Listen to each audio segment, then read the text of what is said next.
तू मु ता करिबिनी मु आज मीमांसा देबी हरण घणारे नरसिंहपुरिया को पकेइबी आज मु नरसिंहपुरिया लोक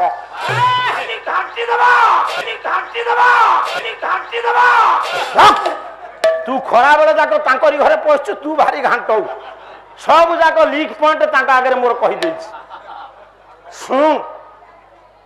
मां मानको पाखरे गोटिए कथा अछि आउ ए समाज रे पांचुटा कथा न हेले आपनकर पुओ बाहागर होई परिबनी ए बाण फुटिबो मद बांटिबे से कोन बाहा बेदरे दरकार पांचुटा कथा दरकार कोन कोन लेखिले वशिष्ठ संहिता ये साकु को मानिबे कहले गीत वाद्यंच माधुरी शंख वेद समुद्र भाव पंच घोष इति प्रकट शुभ कर्मणि निजोदय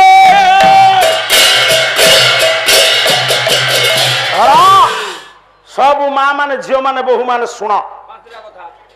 आपण पुओ बाहागर करिवे गीत बोला हबो बाद्य बाजी बोलो मां जोड़ी नागरा न बाजिल हबो से डीजे रे कोन मिलिबो हमर डीजे बाजिला नाइ रे बापा डीजे विषय कहले जदि ए गां रे के डीजे वाला थबे से खराब भाबी किछि कहला दरकार जोड़ी नागरा न बाजिले पंडिते बाहाघरे जो चित्र अंका जाउची कांथे रे से डीजे चित्र ना जोड़ी नागरा चित्र ना जोड़ी नागरा मंगल वाद्य महुरी महुरी गीत वाद्यंच माधुरी दीटा अर्थ माधुरी रो महुरी आ मां मानकर हुळ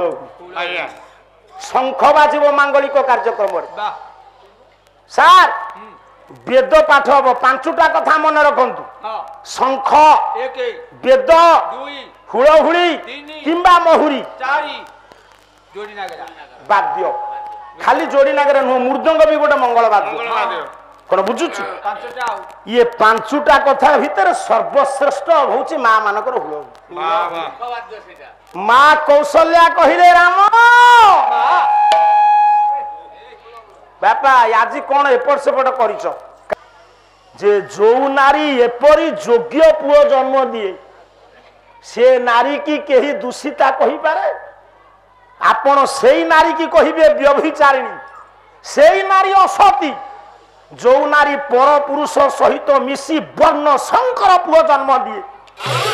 स्त्री सु दुष्टा सुबास्मेय जायते वर्ण शंकर जो पुओ गाँर अनिष्ट करे परिवार अनिष्ट करे राज्य अनिष्ट करे देशर अनिष्ट करे से होची वर्ण शंकर मोर जो नाती दी जन रामायण पढ़ुचंती गछरु पत्र झड़ी पड़ुचे ये रजक रजकी कथारे मो सुना नाखी बोहू को तू निर्वासन दंड देई गोटे सुना प्रतिमा को बसई की यज्ञ करूछु ए राम से सुना प्रतिमा यज्ञ नारायण को दुर्बादल पकई पारुछि ना हुळहुळी पकाउछि ना 2 मिनिट जाऊ बरो मो मां माने सब सुन सात राति पालारे जति की मूल्य नाही दी जण गायकन को पालारे आया मूल्य कुथरे तुम पाखरे गोटे अमूल्य संपद अछि मा से अमूल्य संपद केवल पाला पाई नुहे प्रत्येक हिंदू मानकर मांगलिक कार्यक्रम पई आवश्यक बुझाउचंती कौशल्या राम क्षमा करिवे 30 वर्षर अध्यवसाय खाली कौशल्या राम को बुझाइबे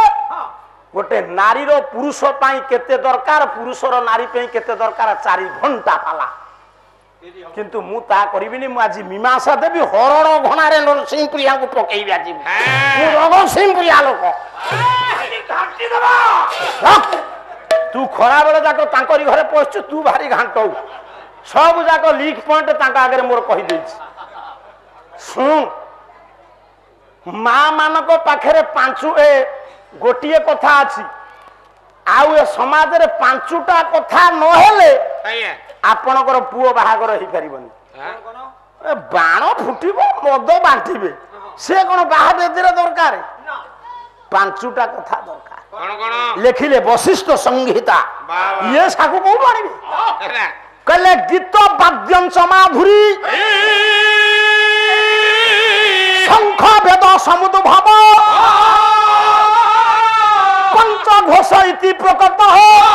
शुभ कर्मणि निजोदये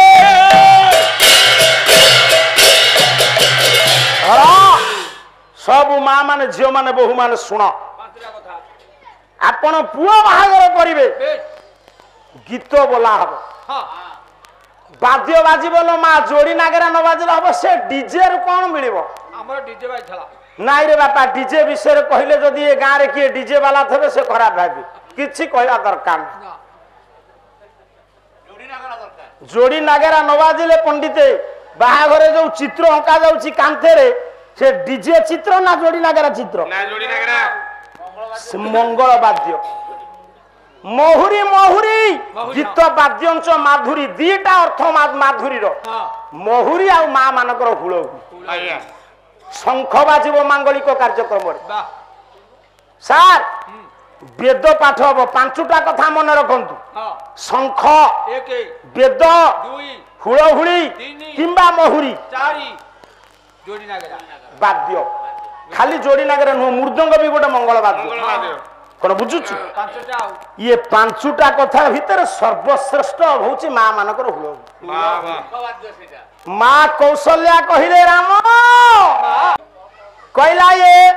सुवर्णर सीता निर्माण करिचु हुलहुली देव नाही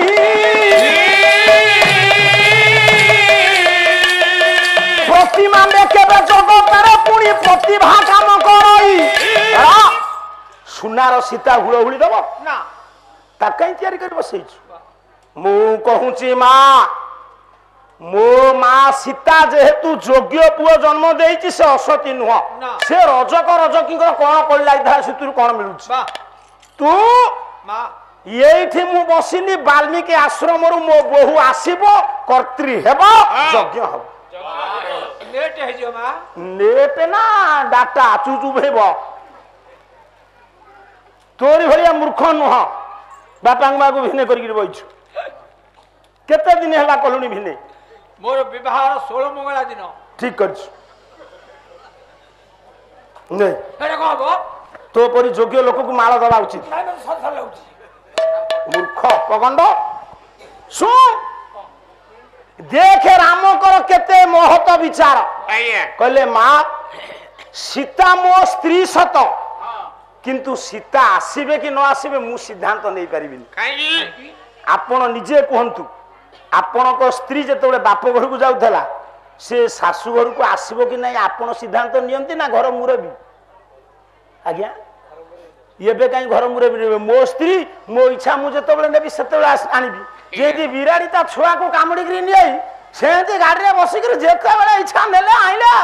आ घर लोक कथा पचरा ना ठीक ना भूल मो कहिबार तात्पर्य कौशल्या को कहले राम सीता मो स्त्री रामायण शुणिले गोटे असजड़ा परिवार सजाड़ी आमे आकु शुणा नहीं टीवी रे किए दर नगला ही नाचुची से आखि पलक पड़ोनी एमती चाहिए